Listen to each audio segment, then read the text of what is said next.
Isso é uma certeza de estar seguro nos braços de Deus que vai nos ajudar a compreender melhor muitas coisas que vivemos nessa vida e não temos respostas do porquê que as coisas são assim, porque as coisas acontecem.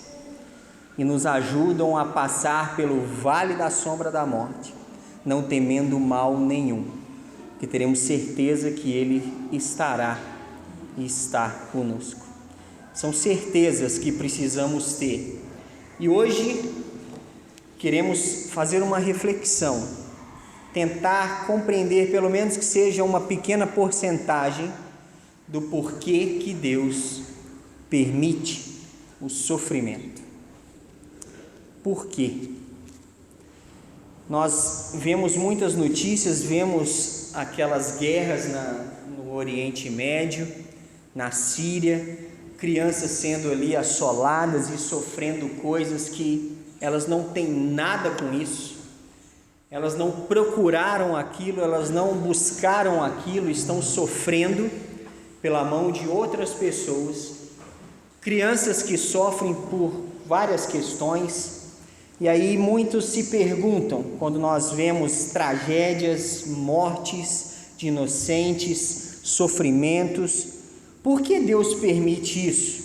E muitos chegam àquela pergunta: se Deus realmente existe, por que Ele permite essas coisas?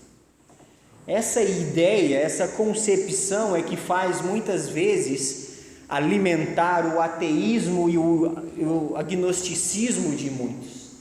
Não, eu não acredito que Deus existe porque eu vejo aí, tanto sofrimento e Deus não faz nada. Deus permite que essas coisas aconteçam. E isso alimenta a falta de fé das pessoas. E se quem tem fé em Cristo, confia nele, tem dificuldade de compreender o porquê certas coisas acontecem, que dirá aqueles que nem compreendem bem o plano de Deus? Muitas outras dúvidas terão. E é um erro muito grande, às vezes, da nossa parte, nós como que temos o título de crentes e conhecemos, ou supostamente conhecemos a palavra, a gente fala assim: não, mas isso aí é a vontade de Deus. É a vontade de Deus que crianças sofram injustamente? É a vontade de Deus que essas tragédias ocorram? Esse é o argumento nosso? É a vontade de Deus? A Bíblia já começa nos dizendo que não. E como esse é um assunto temático, a gente vai olhar vários textos. E eu queria começar com 2 aqui no livro de Ezequiel. Primeiramente no capítulo 18. Abra sua Bíblia em Ezequiel 18, versículos 20 a 24 inicialmente. Nunca diga que tragédias são vontade de Deus. Deus não tem vontade nessas coisas. Deus não se agrada dessas coisas. Deus não promove essas coisas. Mas olha o que diz lá em Ezequiel 18, de 20 a 24. Livro de Ezequiel, livro dos profetas maiores no Velho Testamento, capítulo 18, versículos 20 a 24, diz lá: a alma que pecar, essa morrerá. O filho não levará a iniquidade do pai, nem o pai a iniquidade do filho. A justiça do justo ficará sobre ele, e a perversidade do perverso cairá sobre este. Mas se o perverso se converter de todos os pecados que cometeu e guardar todos os meus estatutos e fizer o que é reto e justo, certamente viverá, não será morto. De todas as transgressões que cometeu, não haverá lembrança contra ele, pela justiça que praticou, viverá. Acaso tenho eu prazer na morte do perverso? Diz o Senhor Deus. Não desejo eu antes que ele se converta dos seus caminhos e viva?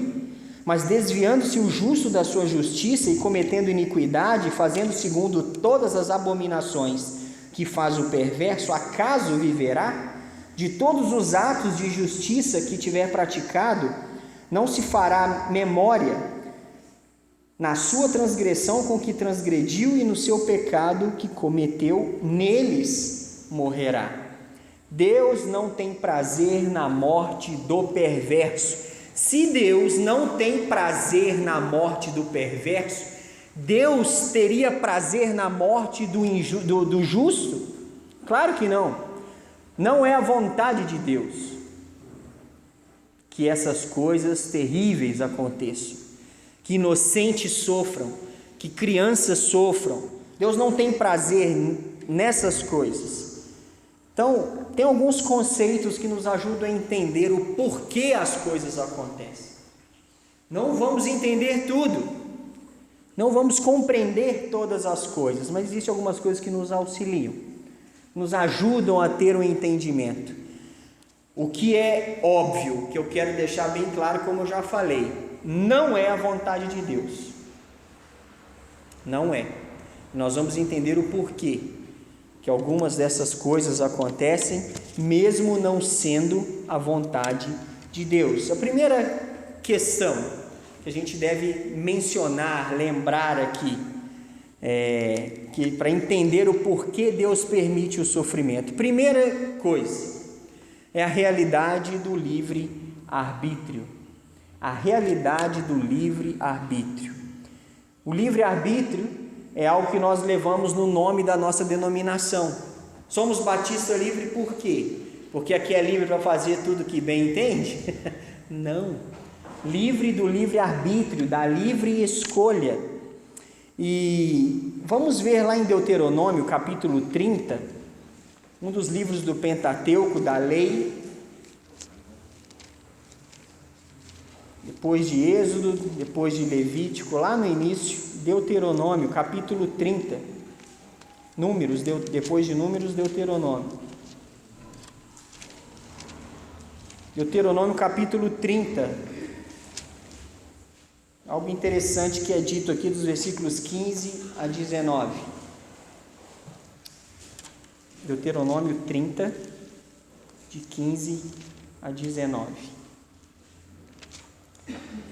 Diz ali: vê que proponho hoje a vida e o bem, a morte e o mal.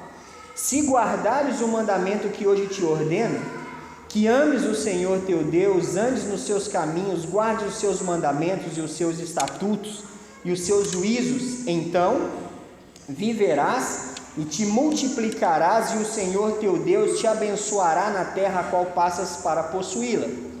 Porém, se o teu coração se desviar e não quiseres dar ouvidos, e fores seduzidos e te inclinares a outros deuses e os servires, então hoje te declaro que certamente perecerás. Não permanecerás longo tempo na terra a qual vais, passando o Jordão para possuíres.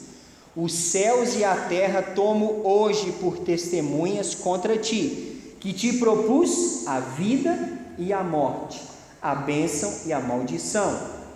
E aqui ele dá uma dica: escolhe o quê? Escolhe, pois, a vida. Qual a consequência se escolher a vida? Para que vivas tu e quem mais? Amando o Senhor teu Deus, dando ouvidos à sua voz e apegando-te a Ele, pois disto depende a tua vida e a tua longevidade, para que habites na terra que o Senhor, sob juramento, prometeu dar a teus pais Abraão, Isaque e Jacó.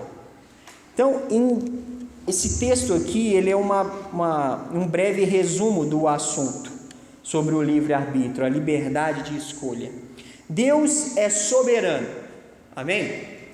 Deus é soberano, Ele é o Criador de tudo, Ele é Deus. E Deus, na sua soberania, determinou que nós exercêssemos escolhas. Deus não escolheu por nós. Deus promoveu e providenciou a solução para nós.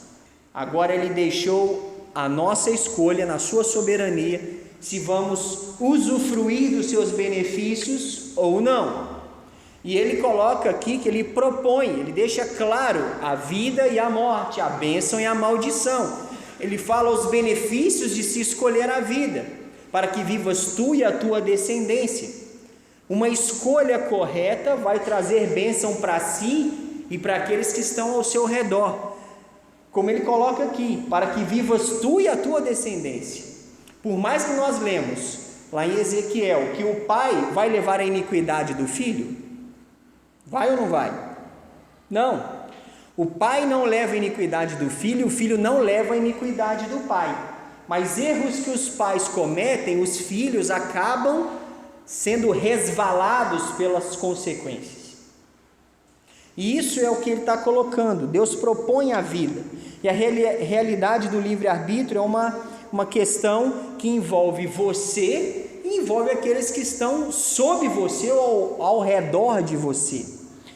E significa que uma escolha certa vai beneficiar, vai trazer grandes recompensas para você e para a sua descendência. Ao mesmo tempo que uma escolha errada vai trazer prejuízo para você, para a sua descendência e talvez para aqueles que estão ao seu redor. Eu vou dar alguns exemplos aqui. Um usuário de droga, uma pessoa que decide por livre e espontânea vontade querer usar substâncias tóxicas por algum motivo que é dele, e ele então se vicia e começa ali a trazer vários problemas para si. É só ele que sofre? A escolha errada dele afeta apenas a ele? Traz sofrimento apenas a ele? Não. A família sofre. A família é subjugada pelo erro daquela pessoa. E todo mundo é afetado. É o que o texto está dizendo. Se você escolher errado, se desviar daquilo que deve ser, você vai trazer problema para si e para a sua descendência. Vai trazer maldição, vai trazer consequências, tragédias e desgraças. Deus quer isso? Não. Foi Deus que providenciou isso? Não. Deus providenciou a solução e falou: escolha isso. Mas o que o ser humano faz? Escolhe errado. Lembra da história do piloto do avião estava levando o time da Chapecoense? Ele decidiu por si só não reabastecer o avião. Ele decidiu, sozinho. Eu acho que esse combustível dá para chegar. Só que houve um imprevisto. Ele precisou fazer outras voltas. O combustível já estava no final. A decisão dele, sozinho, gerou uma desgraça para mais de 70 famílias. Ele sozinho fez isso. Foi a escolha dele que afetou ele e mais de 70 famílias. Crianças ficaram sem os seus pais, esposas ficaram sem os seus maridos, mães ficaram sem os seus filhos, por conta da escolha errada de uma pessoa. Foi a vontade de Deus isso? Não. Mas foi o livre-arbítrio dele. As nossas escolhas afetam outras pessoas. Então, por isso que existe muito sofrimento, que nós escolhemos errado e trazemos caos para a nossa própria vida e para a vida de outras pessoas. Você tem exemplos na Bíblia. Quando você lê lá em Josué a história de Acã, quando o povo de Israel dominou a cidade de Jericó, Deus deu uma ordem: não peguem nada dessa cidade, nada, deixe tudo lá. O que o Acã fez? Escondido, pegou algumas coisas e escondeu na sua tenda. Ninguém viu, mas Deus viu. Numa próxima batalha, com um povo muito menos numeroso, com um exército muito menos eficaz, derrotou 36 mil pessoas, morreram por causa de um. Mas o que isso aconteceu? Aconteceu porque alguém desobedeceu. Então nós temos que entender, às vezes o sofrimento acontece por causa das nossas escolhas. Mas eu não tenho nada com isso. Mas às vezes você não tem nada com isso, mas a escolha de um afeta você. Às vezes a sua escolha errada vai me afetar. A minha escolha errada vai te afetar. Por isso que às vezes a gente sofre. É a realidade do livre-arbítrio. E Deus permite isso. Porque nós não sabemos usar com responsabilidade a nossa condição de escolha. E Deus está falando aqui: eu estou te propondo vida, estou te propondo as oportunidades. Escolhe a vida.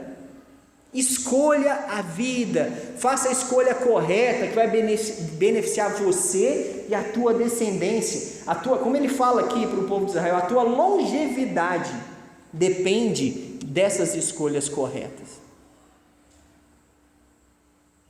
E hoje nós sabemos, outro exemplo, a gente gosta de comer muita besteira, não gosta?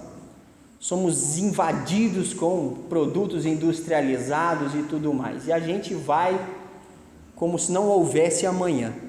Aí chega lá no futuro, a gente começa a ter uma série de problemas, e fala: mas, Deus, por que o Senhor permite que eu tenha tal doença?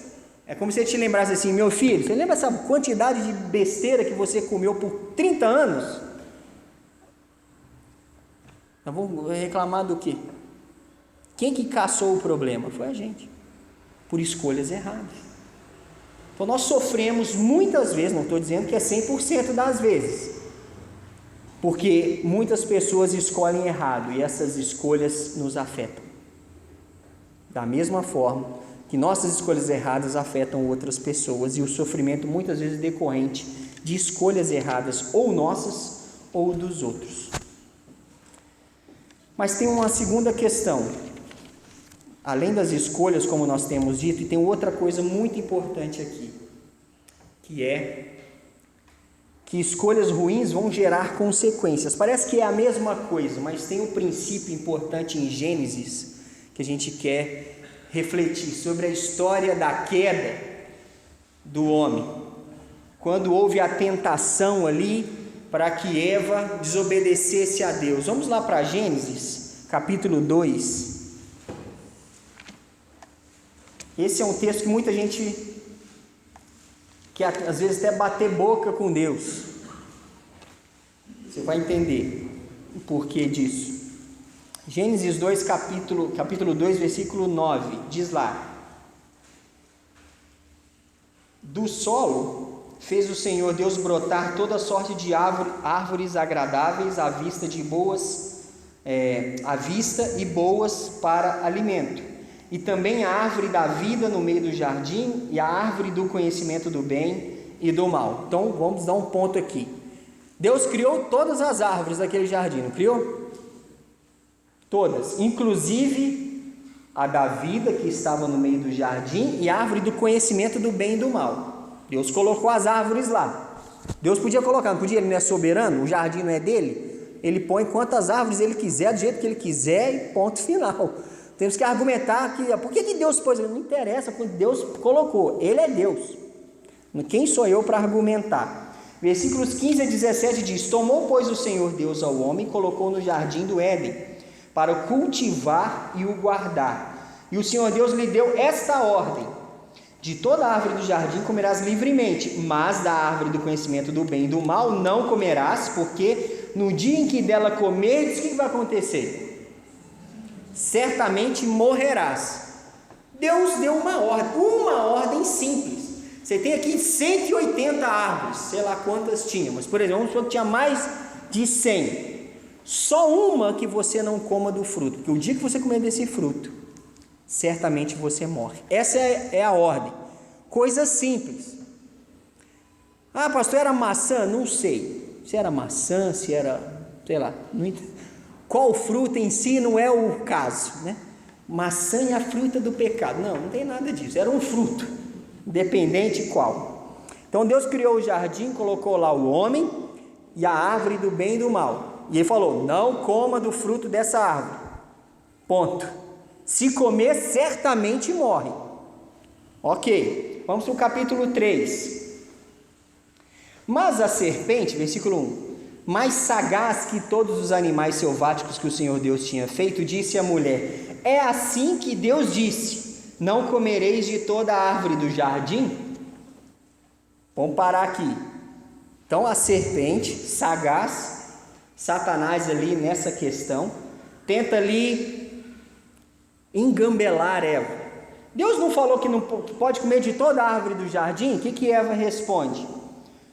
Versículo 2: do fruto das árvores do jardim podemos comer, mas do fruto da árvore que está no meio do jardim, disse Deus, dele não comereis, nem tocareis nele, para que não... Eva entendeu a instrução? Entendeu? Tá tudo certo até agora.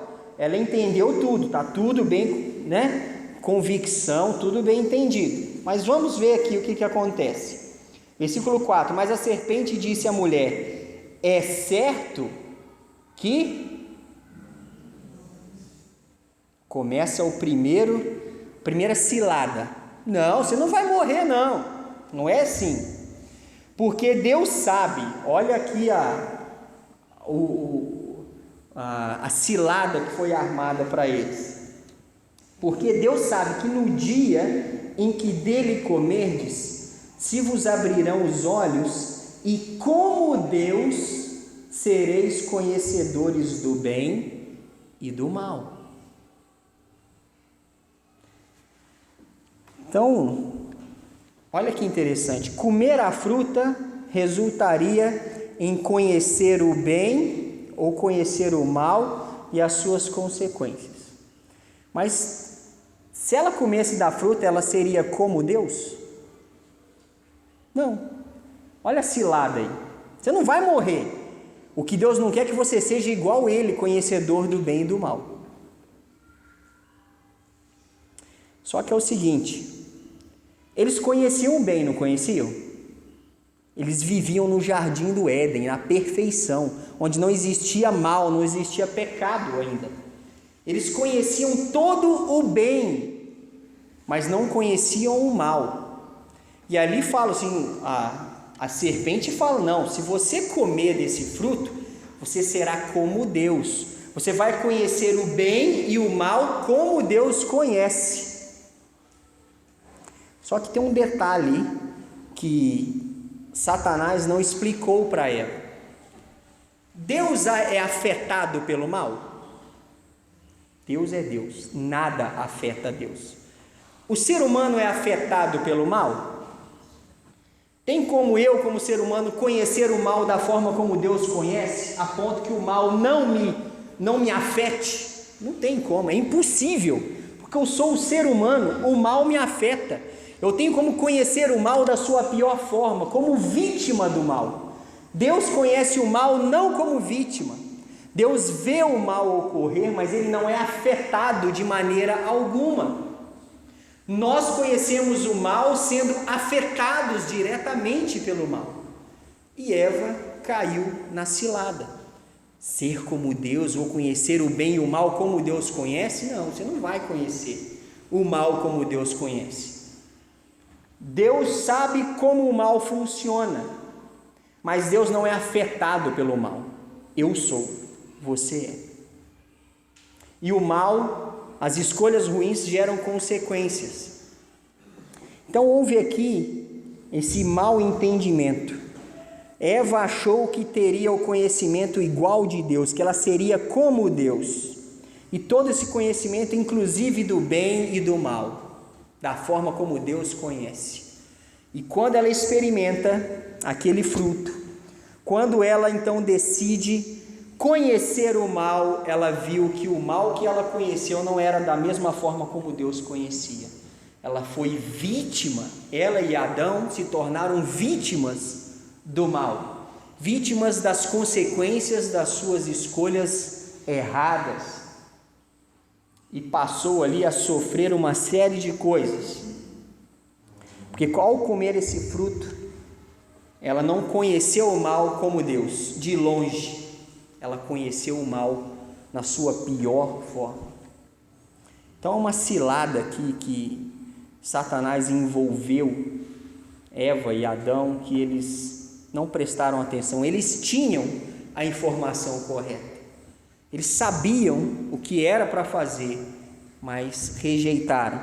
Foram seduzidos por uma suposta ideia que seriam como Deus. E não tem como. E aí foram expulsos do jardim, foram impedidos de desfrutar da árvore da vida. do suor do rosto passariam a comer o seu próprio pão. Por isso que hoje é tão difícil ganhar o pão de cada dia. A dor do parto existe por causa disso, porque depois disso, em meio a dores, as mulheres passaram a dar à luz aos seus filhos, por causa de escolhas ruins. Eva comeu uma fruta errada e por isso as mulheres hoje têm dor do parto. O que você tem com isso? Nada. Você não tem nada com isso. É Eva, reclama com ela. Tem jeito? E às vezes a gente sofre por coisas que são consequências de decisões de outros, porque as pessoas foram enganadas. Quando o pai vira para o filho e fala, não faz isso, e o filho faz, e ele então tem uma consequência daquilo que resultou naquela situação, ele fez o que não deveria, desobedeceu o pai, colhe uma consequência, e conhece o mal, não como o pai fala, mas pela própria experiência ruim de desfrutar da consequência daquele erro. Então Deus vai permitir sofrimento porque nós escolhemos, muitas vezes. Nós escolhemos. Às vezes outros escolhem e respinga em nós a consequência. E acontece muito disso. E como é que faz? Como é que nós vamos lidar com essa questão? Não sei se isso já ajudou um pouco, mas às vezes a gente é resistente, a gente não quer admitir que, não, mas eu não tenho nada com as consequências, com as decisões dos outros, eu não tenho nada com isso, não cabe a mim. Mas tem uma outra questão por que existe o sofrimento. Porque o sofrimento se desenvolve com a humanidade. O sofrimento, ele se desenvolve com a humanidade. Lá em Gênesis ainda, no capítulo 6, olha o que diz ali. Gênesis 6. Como se foram multiplicando os homens na terra, lhes nasceram filhas. Vendo os filhos de Deus que as filhas dos homens eram formosas, tomaram para si mulheres, as que entre todas mais lhe agradaram. Então disse o Senhor, o meu espírito não agirá para sempre no homem, pois este é carnal, os seus dias serão 120 anos. Ora, naquele tempo havia gigantes na terra, e também depois, quando os filhos de Deus possuíram as filhas dos homens, as quais lhe deram filhos, estes foram valentes, varões de renome na antiguidade. Viu o Senhor que a maldade do homem se havia o quê? Multiplicado na terra, e que era continuamente mal todo o desígnio do seu coração. Então se arrependeu o Senhor de ter feito o homem na terra, e isso lhe pesou no coração. Disse o Senhor, farei desaparecer da face da terra o homem que criei, o homem e o animal e os répteis e as aves dos céus, porque me arrependo de os haver feito. Porém Noé achou graça diante do Senhor.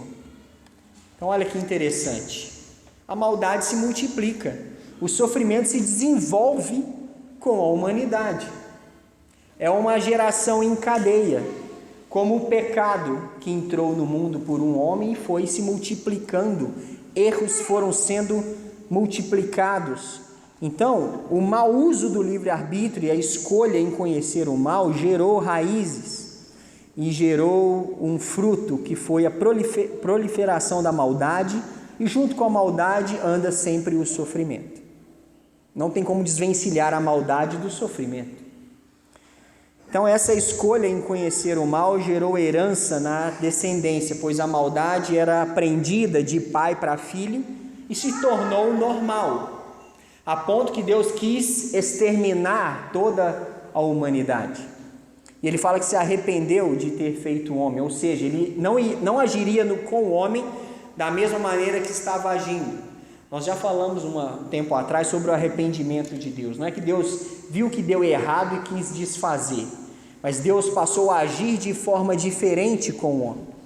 É a forma como Deus age que muda, não os seus propósitos e pensamentos. Então o resultado das escolhas pelo conhecimento do mal, passado de geração em geração, gera sofrimento. E você vê muitas vezes isso na cultura islâmica, por exemplo. como os pais lidam com os seus filhos, como lidam com as mulheres, como os filhos de islâmicos são instruídos a lidar com pessoas que não são islâmicas, são chamados de quê? Sabe o nome?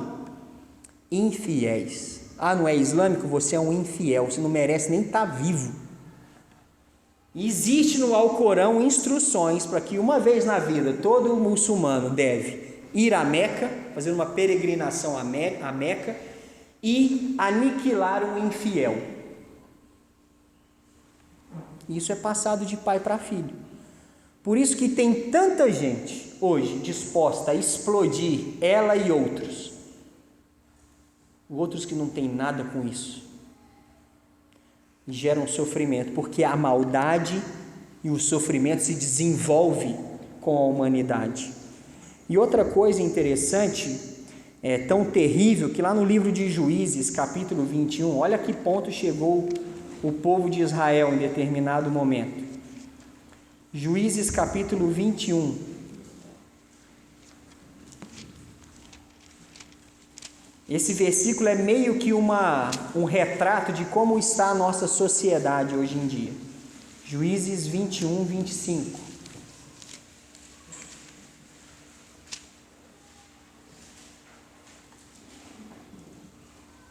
Juízes, depois do livro de Josué, Juízes 21, 25, olha o que diz lá. Naqueles dias não havia rei em Israel, cada um fazia o que achava mais reto. Sem reis, sem leis, sem regras, cada um fazia o que achava que deveria fazer. Se você continuar lendo aí entra o livro dos reis, e você vai ver o caos que foi. Um povo sem regras, um povo sem lei, sem ordem, gera caos, gera maldade, gera sofrimento. Então, cada um fazia o que achava mais interessante para si. Então, no sentido que mudou, se a pessoa se arrependesse, ela muda o ritmo. Mas se não houver arrependimento, mudança de atitude, a pessoa continua sofrendo, gerando sofrimento para si e para outros. Então, o sofrimento acontece porque Deus quer. Não acontece porque Deus quer, mas porque é uma consequência normal da proliferação da maldade. Então, o sofrimento acontece porque existe uso errado do livre-arbítrio. O sofrimento acontece porque existe consequências ruins, de decisões ruins. Sofrimento acontece porque a maldade se desenvolve, junto com a maldade vem o sofrimento. E o mal acontece porque também nós tiramos Deus da nossa cultura, tiramos Deus das nossas escolhas e tiramos Deus dos nossos lares. Lembra daquele texto de Provérbios 3, 5 e 6? Confia no Senhor de todo o teu coração, não te estribes no teu próprio entendimento. Reconhece-o em todos os teus caminhos e Ele endireitará as tuas veredas. Nós falamos sobre esse texto há pouco tempo atrás aqui. Reconhecer Deus nos seus caminhos faz com que nós tenhamos vidas endireitadas, colocar Deus na nossa história, fazer Deus uma pessoa ativa nas nossas decisões, muda o rumo. Quando nós ignoramos Deus, gera sofrimento. Provérbios 15, 22, tem algo que fala ali sobre conselhos. Provérbios 15, 22, olha o que diz ali. Provérbios 15, 22. Onde não há conselho, fracassam os projetos, mas com os muitos conselheiros há bom êxito. Se nós seguimos os conselhos de Deus, a tendência de dar errado e sofrer é muito menor. Se nós ignoramos Deus na nossa vida, tiramos Deus da nossa cultura, tiramos Deus das nossas escolas, tiramos Deus dos nossos lares, a tendência de dar errado é gigantesca. Então aqui fica um pouco mais pessoal. Até então a coisa estava genérica. São os erros da humanidade e tudo mais. É o livre-arbítrio, são consequências de escolhas, mas aqui é pessoal, aqui é você, é a sua casa, é a sua vida, é o seu lar. Você está tirando Deus da sua casa, tirando Deus da sua vida, das suas decisões? Isso vai trazer consequência, vai trazer sofrimento, porque você vai, sem conselho, fracassa os projetos. Se a gente ignorar os conselhos de Deus, nós vamos fracassar e gerar sofrimento. Então você tem que entender isso. E até no meio cristão a gente vê essas coisas acontecendo. Quantos cristãos fazem as coisas sem pedir conselho de Deus e depois fala que não era a vontade de Deus porque deu errado? Não aconteceu porque não era a vontade de Deus? Não aconteceu porque você nem perguntou se era isso que Deus queria que você fizesse.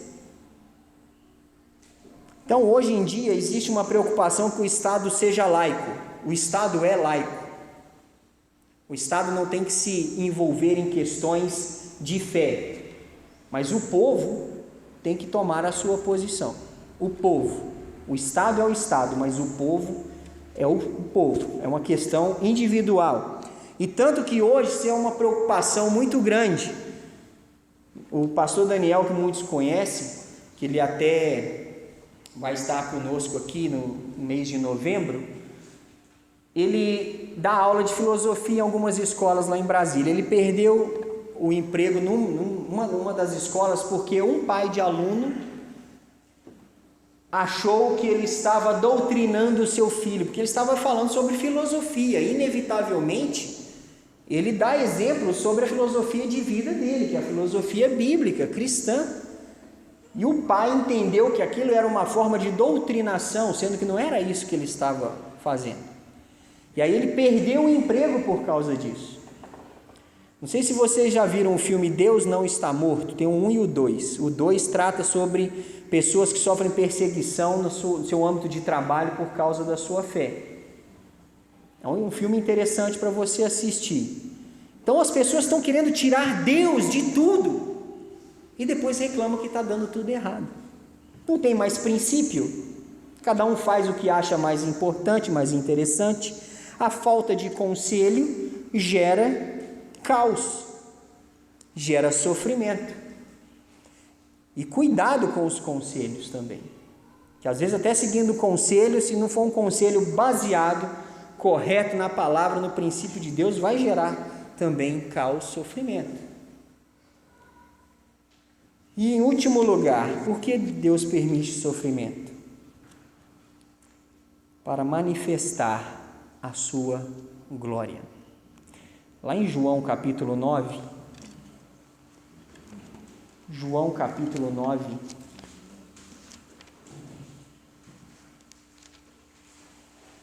versículo 3, Evangelho de João capítulo 9, versículo 2 e 3, do 1 ao 3, para a gente entender melhor. Caminhando Jesus, viu um homem cego de nascença. Os seus discípulos perguntaram: Mestre, quem pecou, este ou seus pais, para que nascesse cego? Respondeu Jesus: nem ele pecou, nem seus pais, mas foi para que se manifestem nele as obras de Deus. O judeu tinha essa ideia: se deu errado é porque alguém cometeu um erro, alguém pecou. Se há sofrimento, se há algo, alguém fez algo de errado. Mas aí Jesus fala: não, nem ele pecou, nem seus pais, porque os pais não levam a iniquidade dos filhos, nem os filhos a iniquidade dos pais. Lembra que a gente falou, cada um é responsável por si, por mais que às vezes consequências dos outros nos afetam, mas não quer dizer que é uma maldição. Não, nasceu cego por quê? Porque Deus queria fazer uma obra na vida dele, simplesmente por isso. E esse talvez seja o argumento às vezes mais difícil da gente aceitar. A gente quer uma explicação do porquê as coisas acontecem. Deus fala: porque eu quero mostrar a minha glória. Mas só por isso? Ele é Deus. Eu não entendo tudo que Ele faz. Não compreendo todos os seus planos. Então, muito do que acontece vem das nossas escolhas ou escolhas dos outros, mas outras coisas nós não entendemos nada, não conseguimos achar um motivo do porquê. simplesmente porque Deus quer atuar e transformar essa tragédia em glória e mostrar que Ele tem poder para transformar a tragédia em glória. É uma boa forma da gente entender. Aconteceu uma tragédia, um caos na sua vida, um sofrimento, Deus pode transformar isso em glória. Ele pode. Tá doloroso ainda? Tá. Tá doendo? Tá complicado? Tá. Mas Deus pode. Deus fez isso muitas vezes. Deus pode transformar coisas terríveis, acontecimentos ruins, em algo grandioso, que vai redundar em muitas bênçãos, em muitas alegrias, em muitas conquistas. Deus pode fazer isso. Então, a pergunta que a gente deveria fazer não é por que Deus permitiu essas coisas? Por que Deus, às vezes a gente faz essas perguntas, por que Deus, sabendo que tudo isso iria acontecer, por que Ele já não aniquilou tudo de uma vez? Não é esse tipo de pergunta que a gente deve fazer. Às vezes a gente pergunta, por que Deus ainda insiste em manter esse planeta funcionando? Por que Ele não acaba com tudo? Que antes da fundação do mundo, Deus resolveu providenciar uma solução, como diz lá em Efésios capítulo 1. Lá em Efésios, Deus fala que Ele tinha um plano. Efésios 1, de 3 em diante diz: Bendito Deus e Pai de nosso Senhor Jesus Cristo, que nos tem abençoado com toda sorte de bênção espiritual nas regiões celestiais em Cristo. Assim como nos escolheu nele antes da fundação do mundo, para sermos santos e irrepreensíveis perante Ele, e em amor nos predestinou para Ele, para a adoção de filhos, por meio de quem? De Jesus Cristo, segundo o beneplácito da sua vontade, para o louvor da glória de sua graça, que Ele nos concedeu gratuitamente, no amado, no qual temos a redenção pelo seu sangue, a remissão dos pecados, segundo a riqueza da sua graça. Deus sabia que todo esse sofrimento iria acontecer? Sabia. E o que Deus fez? Ele só permitiu a desgraça acontecer? Não. Antes da fundação do mundo, Ele preparou uma solução em Jesus Cristo, onde ali tudo que foi perdido é restaurado, onde tudo que há dor é curado, onde tudo que não tem solução é resolvido. Antes da fundação do mundo, antes de tudo acontecer, Ele já se anteveio e resolveu, providenciou uma solução. Quem estiver nele, em Jesus Cristo, por meio dele, vai receber todos os seus benefícios. Porque o mal certamente iria se proliferar, porque já estava ali. E Deus já interveio antes que tudo acontecesse e providenciou uma saída. Tanto que Ele fala lá em Deuteronômio, quando nós lemos: você tem diante de você a vida e a morte, a bênção e a maldição. E Ele ainda dá a dica: escolhe, pois, a vida, para que vivas tu e a tua descendência. Então a pergunta não é por que Deus permite isso, a pergunta é: como é que Deus ainda consegue me amar tanto a ponto dele ver quem eu sou e ainda assim providenciar uma solução para mim? Me amar de tal forma que deu o próprio filho dele. Você acha que Deus também não sofreu quando Jesus teve que ser crucificado por sua causa e por minha causa? Um pai fica enlouquecido de ódio quando vê uma pessoa maltratando o seu filho. Você imagina Deus vendo o seu filho unigênito, o único que veio dele, sendo crucificado por causa de erro de pessoas que não estavam nem aí por aquilo que o próprio Deus estava fazendo por elas? Você acha que isso não gerou sofrimento para Deus?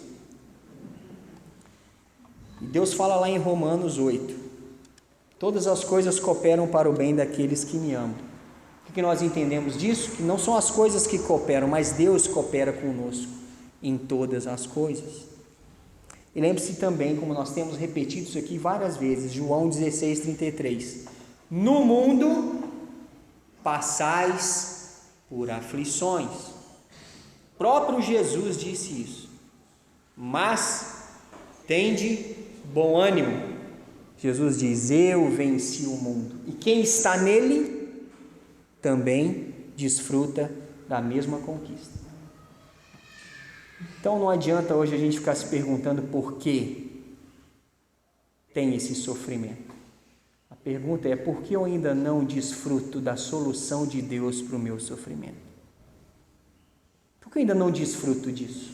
Por que eu ainda não escolhi a solução de Deus para a minha vida? Por quê? Porque eu ainda sustento a minha atitude de continuar sofrendo nas minhas próprias escolhas?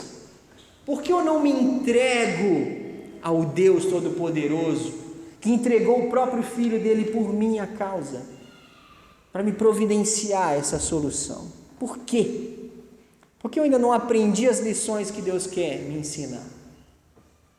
Porque eu sou tão resistente, porque eu não compreendo que eu preciso mudar a minha atitude.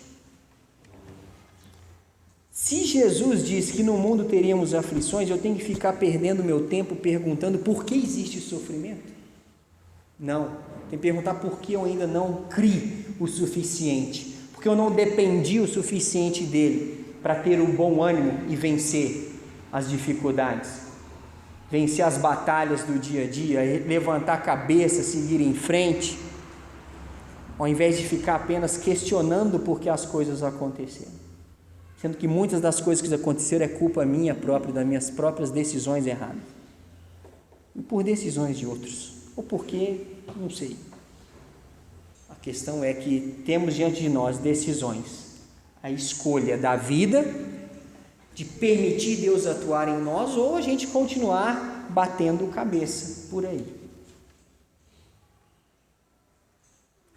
Quem tem mais de 30 anos, lembra da época dos anos 80 que tinha um carrinho bate e volta, lembra disso? Você colocava a pilha no carrinho, ele batia na parede e voltava, batia em outra parede e voltava, e era assim. E assim talvez está a sua vida, igual um carrinho bate e volta, sem direção, fazendo escolhas erradas. Você vai aqui, errou, bate e volta. Agora eu vou aqui, vai, bate e volta. Até quando? Jesus falou isso para os discípulos uma vez: até quando eu vou sofrer pela falta de fé de vocês? Até quando? Até quando vocês vão ficar sofrendo desse jeito, sem desfrutar da minha solução? Essa pergunta é boa: até quando?